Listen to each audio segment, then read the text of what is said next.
Aleyküm aziz dostlar. Bugün sizler bilan Bulung'ur haqida obzor qilamiz. Ketdik. Demak, birinchi ko'rib turganingizdek Bulung'ur buyum bozori savdo kompleksi. Bu yerdan kiyim-kechaklar olishingiz mumkin.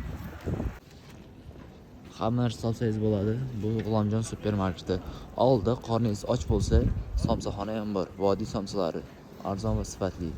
Yo'q tarafimiz G'ulomjon supermarketining orqasi bo'ladi. Yaxshi ko'rsatib bera olmayapman. Bu yerdan xo'jalik mollari hammasini topishingiz mumkin. Buning o'ng tarafida esa maishiy texnikalar, gaz plita, xolodilnik, kirmoshinka, velosiped, gilamlar ham bor. Shuncha bu joyni Bulung'urda bilmagan insonni o'zi bo'lmasa kerak.